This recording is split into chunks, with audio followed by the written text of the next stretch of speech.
Welcome to our channel. ఈ క్లాస్లో వచ్చేసి మనకు 7th క్లాస్కి సంబంధించిన జనరల్ సైన్స్ చూద్దాము. ఈ వీడియో కనుక మీకు నచ్చితే లైక్ చేయండి, షేర్ చేయండి, అలాగే సబ్స్క్రైబ్ కూడా చేయండి. ఎవరైతే టెట్ మరియు డిఎస్సికి ప్రిపేర్ అవుతున్నారో వారందరికీ ఈ వీడియోని షేర్ చేయండి. ఆల్రెడీ టెట్ నోటిఫికేషన్ వచ్చింది కాబట్టి ఈ వీడియోలో మీకు 7th class general science lessons మొత్తము నోట్స్ నేను ప్రిపేర్ చేశాను. ఈ వీడియో కింద మీకు పీడిఎఫ్ ఉంటుంది, చూడండి. అలాగే ఈరోజు క్లాస్లో మనము 1st నుంచి 4th లెసన్ వరకు చూద్దాము. ఇది మొత్తం సిలబస్ 7th క్లాస్లో మొత్తం మనకు ఎన్ని లెసన్స్ ఉన్నాయనంటే 17 లెసన్స్ ఉన్నాయి.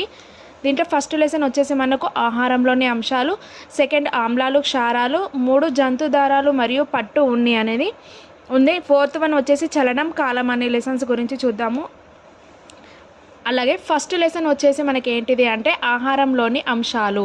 దీంట్లో ఏమేమి ఉన్నాయి, ఆహారంలో ఉండవలసిన ఆవశ్యక అంశాలు ఏంటేంటి, కార్బోహైడ్రేట్స్, ప్రోటీన్లు, విటమిన్లు, కొవ్వులు, మినరల్స్ ఇవన్నీ ఉండాలి కదా ఆహారంలో. అలాగే పీచు పదార్థాలు, నీరు కూడా ఆహారంలోని అంశాలు అన్నమాట.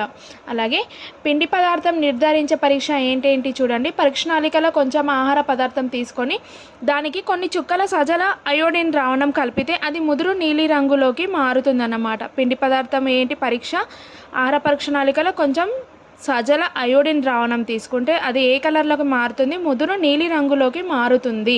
అలాగే కొవ్వు పదార్థంని నిర్ధారించే పరీక్ష ఏంటేంటి, కొద్ది పరిమాణంలో ఆహార పదార్థాన్ని తీసుకొని దానికి ఏం చేయాలి, ఒక తెల్ల కాగితం పైన రుద్దితే ఆ కాగితం పారదర్శకంగా మారితే కొవ్వు పదార్థం ఏర్పడినట్లు. అంటే ఆ కాగితం పారదర్శకంగా మారితే ఏంటి, కొవ్వు పదార్థం ఉన్నట్లు అన్నమాట. నెక్స్ట్